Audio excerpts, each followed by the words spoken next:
His store is like a museum. It has literally all of the stuff that I've ever thought of. Some use barrels, so they went to Virginia Beach, then they went up to DC, then they went to Middleburg, and now they're here. Final weight, 5,580 pounds. I appreciate you guys coming. I'm glad we were finally able to do this.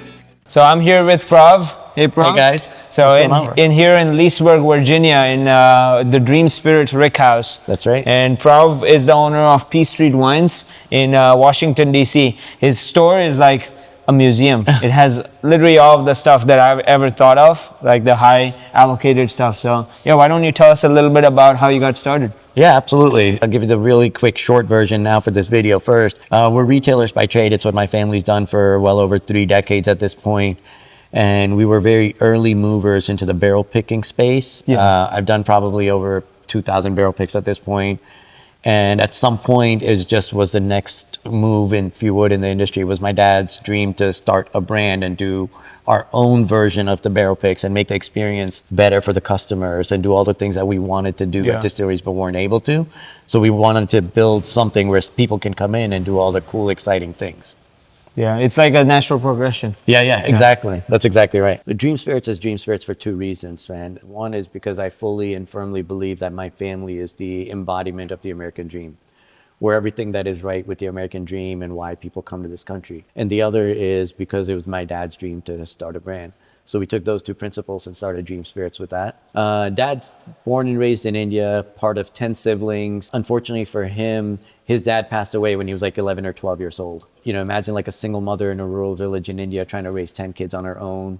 And then when your husband passes away, he doesn't leave behind any money or any wealth or any businesses. Life's quite a bitch. It's quite a struggle, right? So dad had this responsibility on his shoulders, dropped out of school as like an 11 or 12-year-old so he could work full-time in his town that he lived in. Then he did that for a few years, moved a few years later into the big city to Calcutta and started working in the sari market there. And in that market, I feel like is where he really honed in on all his like managerial skills and leadership skills and became like a businessman and learned how to run a business. He saw an opportunity in Nepal, so he left India and moved to Nepal, opened up a store that's half the size of this little nook that we're in now. And then he would go to Hong Kong 12 to 15 to 18 times a year and buy luxury goods there and then bring them back to his store and sell them. Wow. My dad was the first person in Nepal to sell Ray-Ban sunglasses. He was the first person in the country to sell Cartier sunglasses. Like any really high-end luxury good you can think of, Dad was either the first or amongst the first 3 or 4 people to sell it in the country.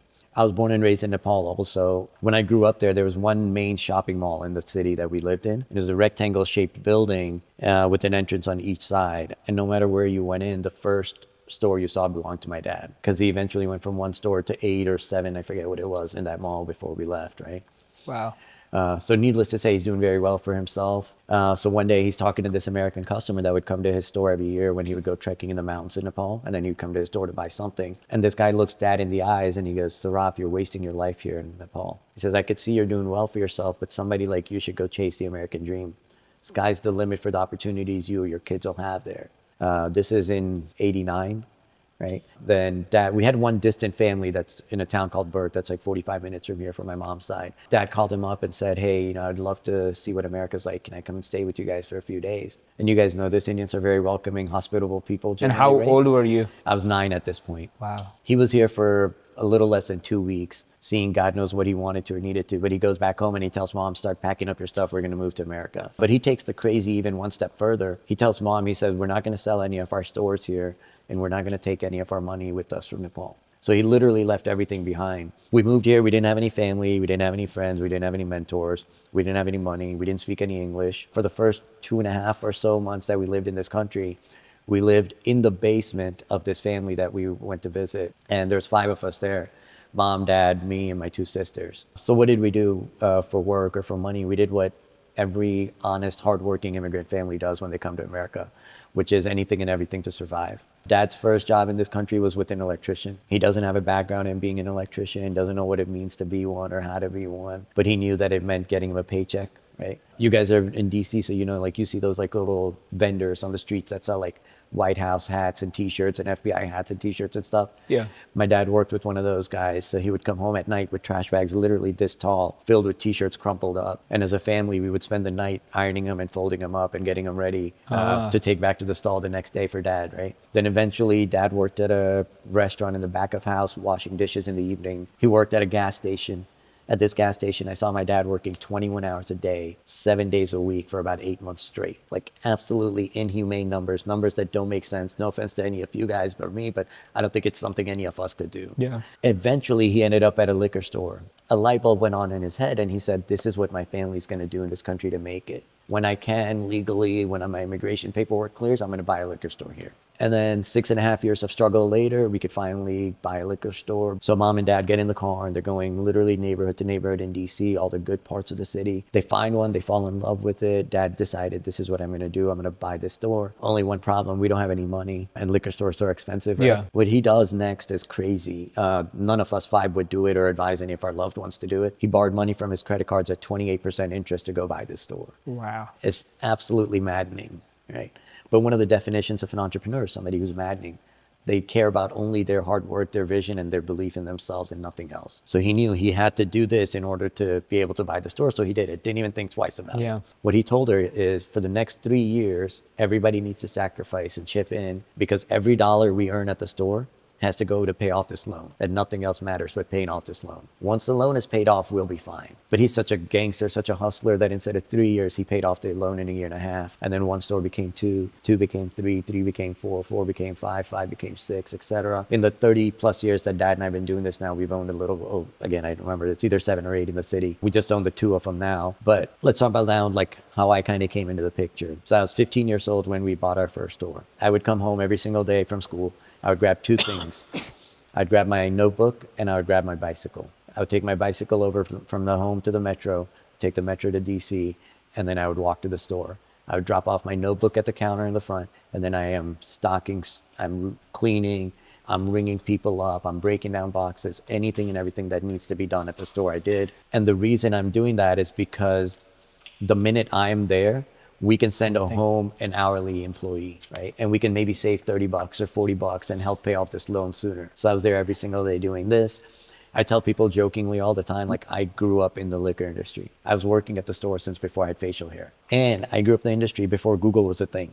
So if we wanted to know what like Elijah Craig 15 was like, we couldn't just go to like some source to find out what the tasting notes were or when it was going to release or what the MSRP was or any of those things. And my dad didn't drink, so we couldn't be like, hey dad, what does this taste like? And I was 15, so we couldn't have me drink it, right? Fun fact, by the way, dad still to this day does not drink. You could blindfold, no, not at all. And he's built like a liquor empire, but doesn't drink. You could blindfold him, give him bourbon, red wine, and vodka, and he wouldn't know which is which, or the fact there's a difference, Stephen. Right? That's not his skill set. His skill set is you give him $1 and he'll give you $2 back. That's what he's done his whole life and continues to do, right? So the way we would learn is my mom and I would dedicate ourselves to learning the product.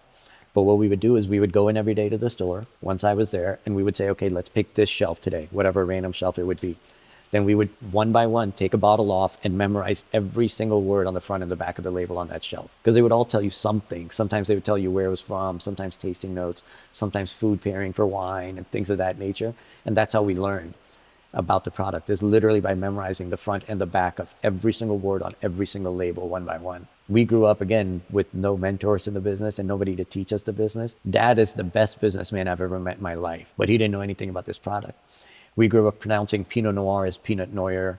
We grew up pronouncing Bordeaux as Bordeaux, right? Because we didn't know. Nobody taught us. We would look at it and go, okay, that looks like Pinot Noir. But it wasn't. We didn't know that. So we were doing this for a few years and it was good. I went to George Mason. I've got a marketing and finance degree. I went to school to learn marketing because I wanted to open up my own PR firm or my own ad agency. That's what I wanted to do with my life, right? And then sophomore year ends in the summer. Dad needs help at the store full time. So he tells me, hey, you're going to need to work open to close every day this summer because my main help is going away. And then when you're working open to close, you're also going to need to be a lot more hands-on. You'll need to be more distributor facing, more sales reps facing, more customer facing, more, you're going to figure out pricing and you're going to figure out the shelf sets, literally everything that needs to be done in the store. And this was in 2000s. Yeah, exactly. This is roughly 2000.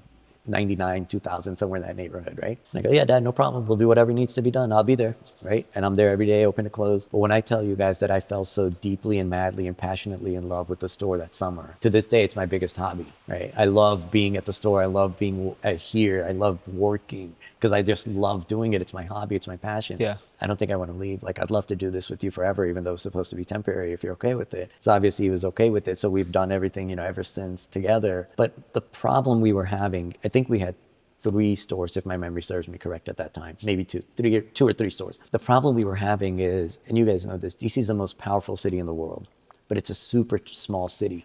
It's only 68 square miles. And in those 68 square miles, there's 251 brick and mortar stores, plus God knows how many e-retailers, et cetera, right? Yeah. So every block and a half you go, there's a liquor store. Yeah. And we were not doing anything to differentiate ourselves at that point. And he goes, okay, cool. What do you want to do? I said, I don't know, but let me think about it, right? We've got to change up something because we're only drawing people from our block and a half radius. We're not thinking outside of that at all. Junior year for college, I go to Jamaica for a spring break with my friends. And in Jamaica, I fall in love with 2 things. I fall in love with Jamaican rum and Jamaican women, right? And I come back and I think one of these things is obtainable for me. It's Jamaican rum. My mom beat my ass otherwise, right? So I was like, all right, we've got to figure out some way for me to learn more about Jamaican rum. There was a whiskey festival happening in DC after about 2 or 3 weeks after I came back from spring break. And I found out that John Little and John Foster, who own Smooth Ambler Distillery in West Virginia, were going to be there showcasing their bourbon and rye, but they were also going to have this 28-year-old Jamaican rum. So I say, oh, cool, this is awesome. I get a chance to try 28-year-old Jamaican rum. So I get my supplier to get me a ticket. I go to this thing and I beeline to their table and hit it off with them, became really good friends with them that night. And they taught me that night about single barrels. Until then, we didn't really know this was a thing, if you would, right? Yeah. And they taught me about barrel picks. And I thought, maybe that's how we can differentiate ourselves, is if we do barrel picks. Yeah. So I go back and I pitch the idea to my dad. And today it's very commonplace for us to go like, hey, I want to buy a barrel of bourbon, right? That's so normal these days. Back then it wasn't like that. You could count on one hand, maybe 2 hands, the number of retailers in the whole country that were doing barrel picks at this point, right? So I go back and I pitch the idea to my dad. I want to buy a barrel of bourbon. And Dad, to his credit, has never been afraid to bet on himself or me or his business.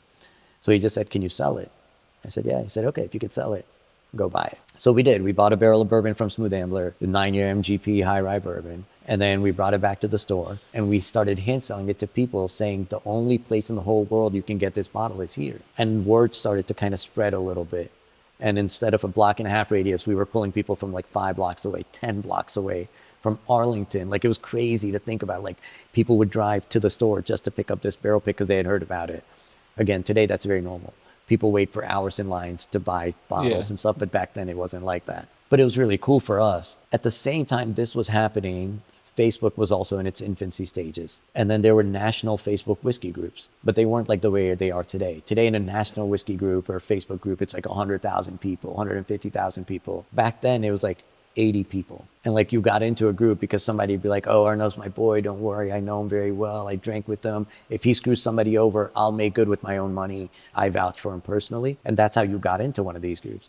Somehow I got added into one of these also. And then we had this barrel pick in and we started talking about this and like started befriending a lot of the people in the group and started to realize they don't have access to Smooth Ambler in whatever state or city they're in either. So I thought, why don't we send it to them? So I told Dad, I said, hey, I want to put 12 bottles up for sale in this Facebook group of like these guys that I've become really good friends with and see if any of them want to buy it because we could ship from DC legally. Yeah. So we put up 12 bottles and they sold out literally like that, like literally within a matter of seconds. And I thought that was the coolest thing ever, right? And then we did a second barrel with Smooth Ambler. And when that came in, I said, hey, Dad, let's go real crazy. Let's sell 5 cases online and see if it moves or not. And that also sold out just like that, right? Any barrel pick we put out, no matter what it was, would sell out in a minute and a half. And if something didn't sell out in like a minute or a minute and a half, Dad and I would be like, that's a really slow brand. We should not do that one again. Yeah. Right? Like, my example that I give people is our first 4 Roses barrel pick that we ever did took almost 5 minutes to sell out. And we're like, man, what a dead fucking brand that is. Because it took 5 minutes to sell out. And today we're so thirsty for like a 4 Roses barrel pick, right? So what that did is, it gave us the thirst or the chase for what next, right? And what next came very similar in a way what you guys did, which was, let's go find the new cool brands. Let's go find the craft brands, whether they're distilling or NDPs or whatever it may be. Let's go find them ourselves and introduce them to all these people around the country. right? So we became early movers at a lot of brands. Matt at Magnus, for example, we were their first ever customer. I think we did their first 5 barrels out of the 8 that they did, like first 8 or whatever, 5 of them were ours. Nashville Barrel Company, we did their first ever barrel pick. Starlight, we did their first ever to leave Kentucky or Indiana.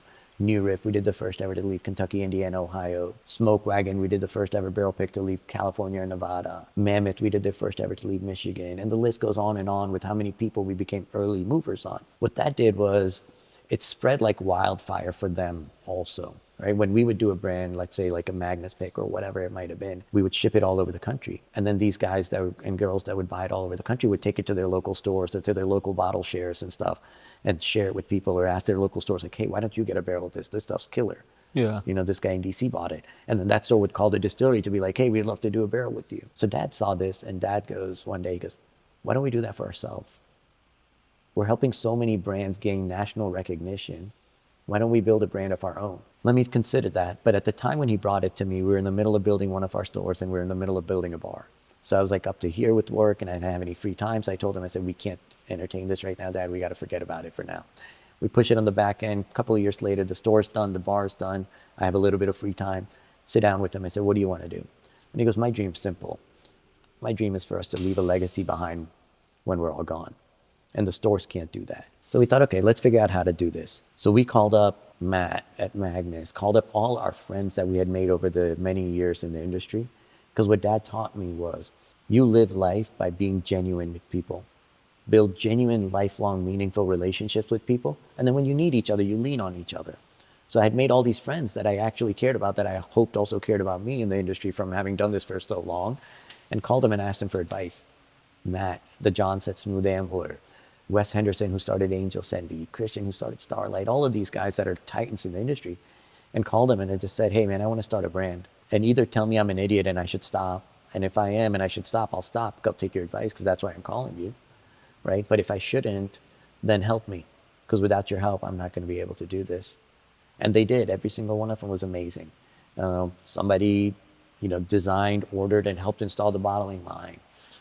Somebody here did that. Wow. The Johns from Smooth Ambler, John Little literally designed this rick house for me that we're standing in. Wes Henderson from Angel Envy helped me get glass during the glass shortage in COVID when even Jack Daniels couldn't get glass delivered to them. I got a glass delivery within a week because of that connection.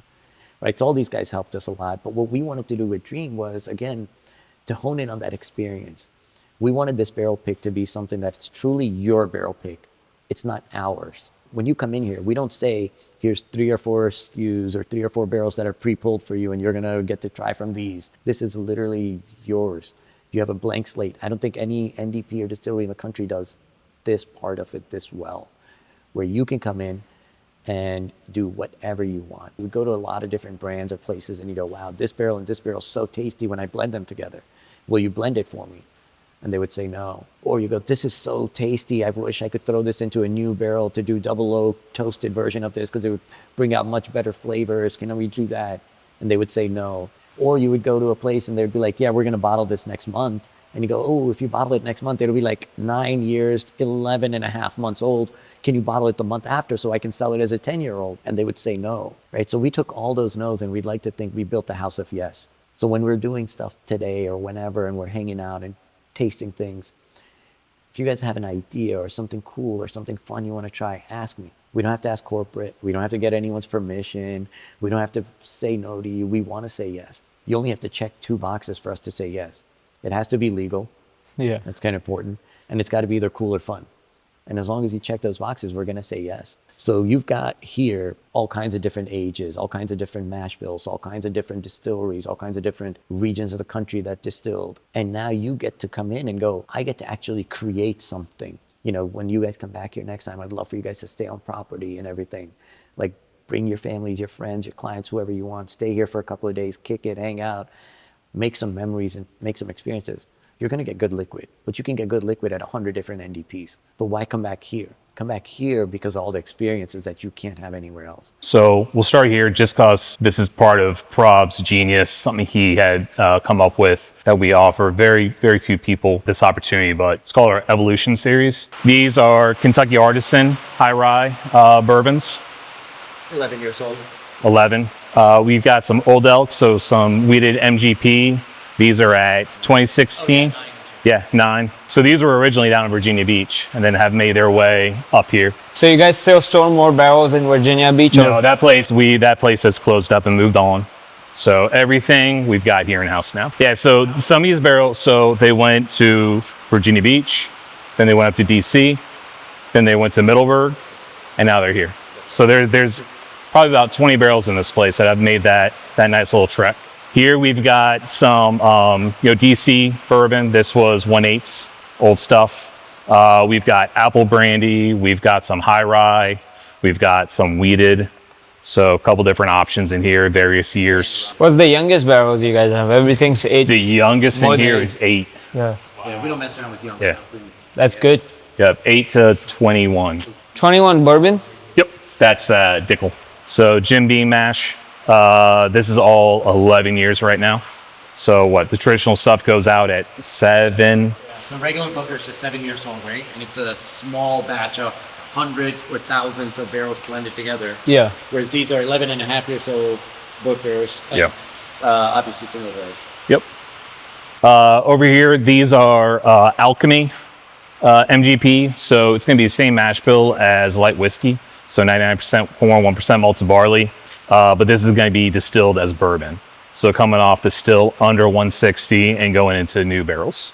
So really cool mash bill. Got some good traditional 21% MGP rye. So they're low rye mash bill. And we got everything from 8 years up to 10, about to be 11 years old. Over here, we've got our high rye MGP mash bill. So 36% rye. And these are going to be anywhere from 9 to 13 year. And these are some really cool barrels. So this is our barely legal area right over here. 51% MGP rye mash bill. So just enough rye to make it an actual rye whiskey. And these are going to be in Kelvin barrels initially. Not many barrels go into that. So those are really, really cool, really special, absolutely delicious. And then this is the rest, our wall of rye. So we've got our traditional, 95.5 mash bill. These are all going to be in New Kelvin and right around that 9 to 10 year olds. And then over here is your regular 95.5 coming in independent stave or, another type of traditional barrel. And those are going to be anywhere from 9 to 13. I think we got one 13 or 14 year old left up there. A lot of old stuff. Of course, you have to have old stuff. We'll go to the right behind you. So this is going to be our double oaked. So all various. We've got Bookers, MGP, 95.5 ryes. We've got 36% bourbons, 21% bourbons. We got some of the Alchemies that are being double oaked. So these are all going to be in. What's Alchemies? Alchemy is going to be that 99 rye. So that's going to be the light whiskey mash bill, but just 99 corn. Thank you. Just distilled as a bourbon. So we are using New Kelvin barrels. They've been toasted. They've been charred, either 3 or 4. We do both, mix them up. These are 36-month air-dried staves.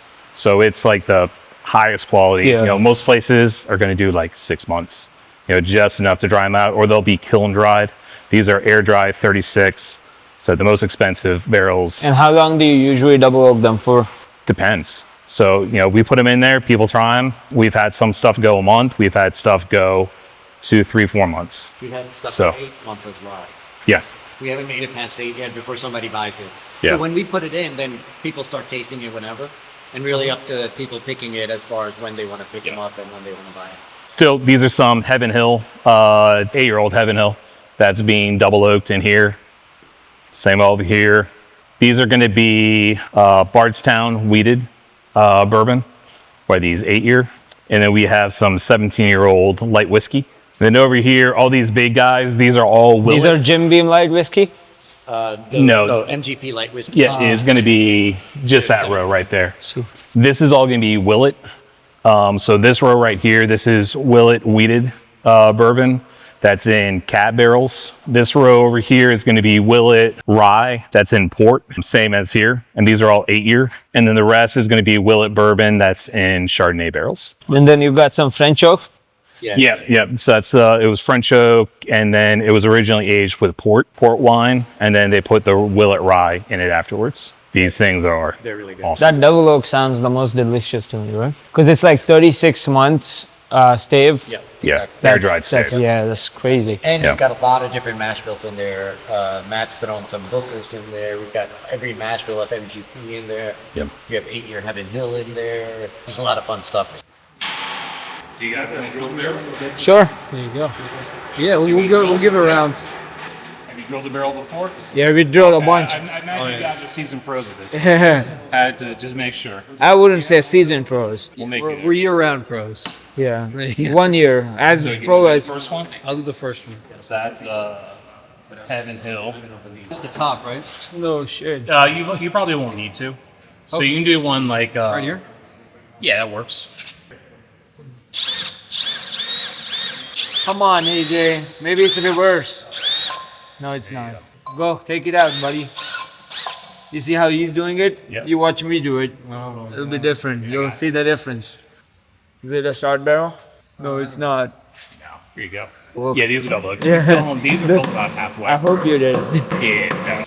Cheers, boys. 13 years stuff with that. Oh, it's It might be worse than Oh, you're doing it reverse. Hey, look what I do it. It's gonna be great. Oh, come on, Arnav. You're getting it all over the machine for him.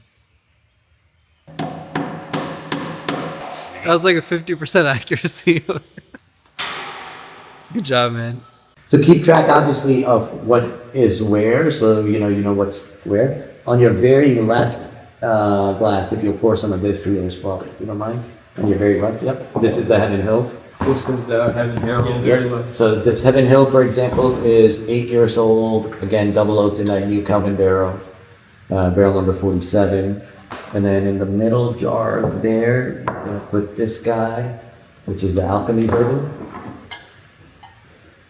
And that goes in the middle one there. And then the last one on the right, if you would, is MGP Low Rye Bourbon, 21%.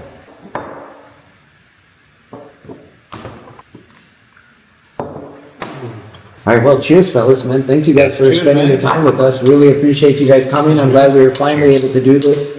I'm excited for it. I'm excited for you guys to come and be a partner here, and we all grow together. That I was number 3.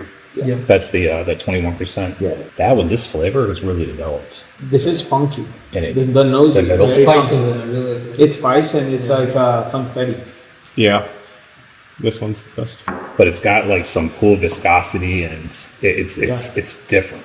Yeah, both of these have viscosity. This has a little more, and then this one I feel like lacks. I agree with that. It That's- lacks a little, needs especially more time. compared to these guys. Yeah, it needs more time. You nailed it. Plus, also, both of the MGPs, I'm sure, have been in the Kelvin a lot longer than Heaven Hill has. Yeah, Heaven Hill's only been in there for A month and a a half. month and a half. I was gonna say 6 weeks. Do you temperature control your red house? Nature. You ventilate it or no?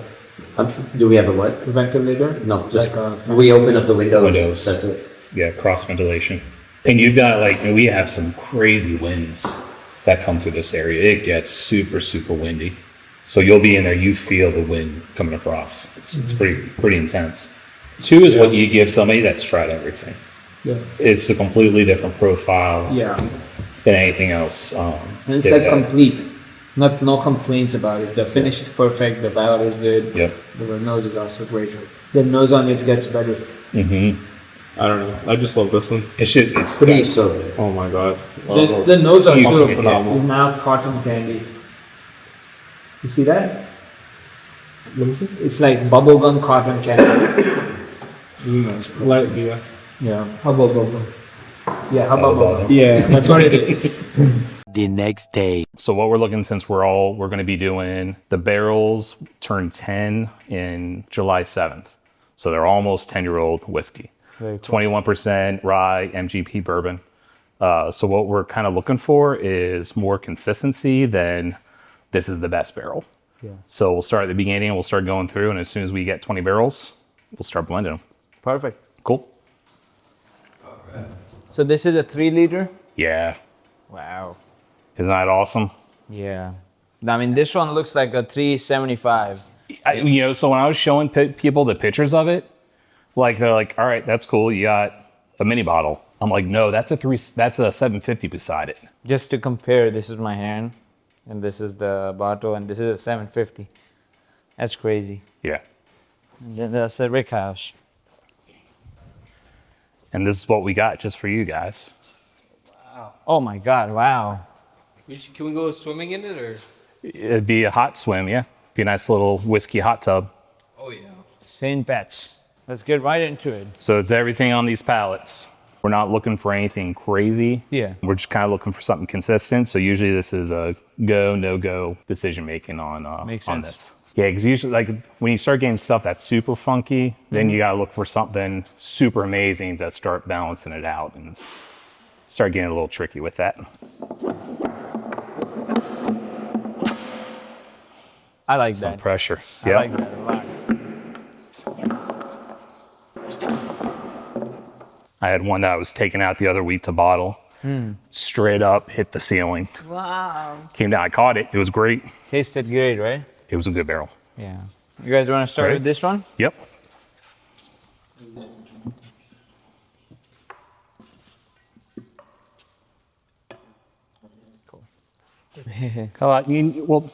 You always want to have enough in the glass so you can get a really good nose and Yeah. smell on it.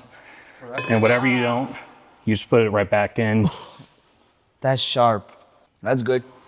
Yeah, that's a good. And that's why, like, these are just good, solid Yeah. barrels. MGP 20%. 21%. Yep. It's got some good caramel to it. We got some sweetness. Yeah. Yeah, at the end you get it. Yeah. I'll rate this 6.5 or 7. Okay. So I'll let you write what your rating is on each one. So this one's a solid 6.7. I don't know about that. So hot over you. It is. Yeah. So Yeah, I think this one was the best one out of I the like three. this. I Yeah. like this. It was the most well balanced. So Yeah. I'll give this like a 7.5. and remember, we're not necessarily looking for single barrel quality. Yeah. We're looking for something good that will blend through. That's good. A little tannicky, dry. This nose is so strong. Yeah. To me, this is kind of an outlier. Viscosity. Yeah, It's an outlier in the group. I wouldn't use that one yeah. in the blend. I didn't actually like that one either that much. The second The one. second one? Yeah, right? It's a little too tannicky and bitter and oaky. But I like this one. Yeah, that one was good. First one was good. Yeah. Okay. We can take that one out as well. See, now this is a better out of bunch. That's good. That one's good. I think that was the best. Yeah. That one's a yes. That one's a yes. That one's a yes. That one's a yes. So this is a yes. I got to put one on here. It's funny when you're in the very beginning, you always start with a little bit more, and then the further you get in, I say that's why I like now. Like if I'm going through doing a big blend, I start with very detailed notes at first. Yeah. And then the further in, I do a check or an X. Yeah. So now at this point, it's just for me, it's a thumbs up or a thumbs down. So This is a Yeah. thumbs up. yeah. This is a double thumbs up. I mean, and once again, we're doing a 20 barrel blend. So we got, it's much bigger. So you don't have to be as precise when you're doing smaller blends. And on top of that, it's all the same type. It's not like we're doing all different types of barrels. We're not doing different mash bills or anything like that. So Yeah, that's easy to do, much easier to do a blend this way. Yeah. I like this. Which one was this one? It's like a better version This- of the previous. This one. This is like a Manhattan. It's very citrusy. Very nice. I want to taste this one though. Of course. Yeah, let's finish these last two up. Yeah. And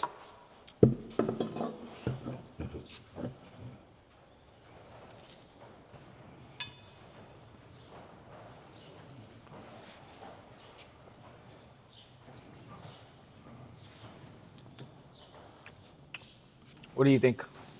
That's good. yeah, Yeah, right? that's great. Yeah, it's funny. All these are all the same year, same. Yeah. Same It's batch. all the same batch, Yeah. just where it was in the Rick House. What is this stuff? I don't know if that was paper or something on it or dirt, debris. It looks like paper. Yeah, sometimes you get mold on the barrels. Looks nice though. Yeah. That means the barrel tastes good. Well, it's funny because sometimes, people are looking when they come to do their barrel picks. Everybody's looking for something different. Yeah, that's good. It's much more viscous. It's an outlier from all the other ones. It's much more viscous than. Yeah, taste profile. It's. I think it's on flavor profile. It's on par with most of these. Yeah. But it does have a little bit more viscosity to it. Yeah. I've definitely used that.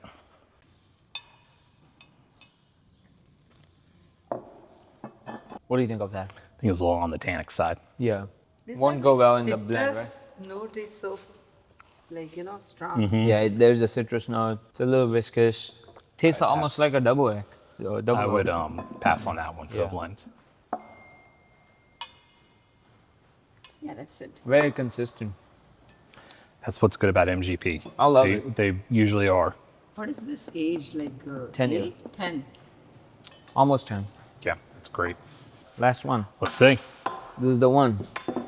Here, you do. Do the last. Assuming it's the last one.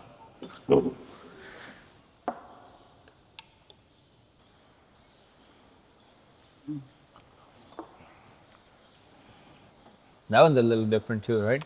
A little bit, but I think it's still good. It's got some good creaminess to it. Now Matt is just dumping the barrels. So how does this work? So literally, we're going to be taking the racking wand, and we're going to put it right in through the top of the bung, and just suck the juice out. It's going to go through a 1 micron cartridge filter that's going to take any visible solids out of it, all the char and everything. Cool. Without stripping too much flavor. So this is Dream Spirit's biggest batch that they've done so far. They got a new blending tank. That's what it's called, right? Blending tank, yeah. A blending tank. And this is a 20 barrel blend. These are the barrels we picked. And it's being pumped into the tank right now as we speak.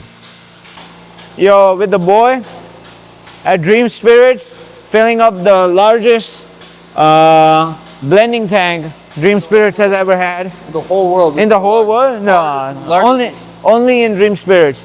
But after this barrel, we're gonna go to this barrel, then that barrel, and then all 20 barrels. Put it on the bottom. Yeah, perfect. Yeah. Did you do this one already? No. Like, these towels go out here.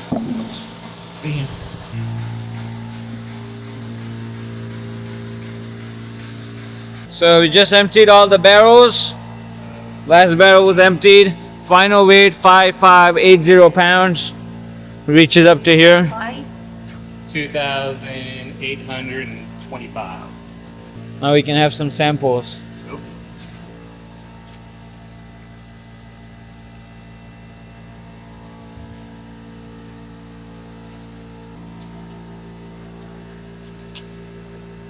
Cheers. Cheers, man.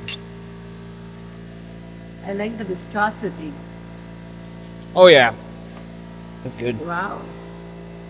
So it's a little spicy right now from a Yeah. blended mix, but once it Uh-huh. settles, The finish is very unique. yeah. It's like a root beer Wow. I finish. like this. Yeah. Whole blend. We got a lot of it. Yeah. So that was the blend. Very sweaty. Cheers to the Dream Rick House.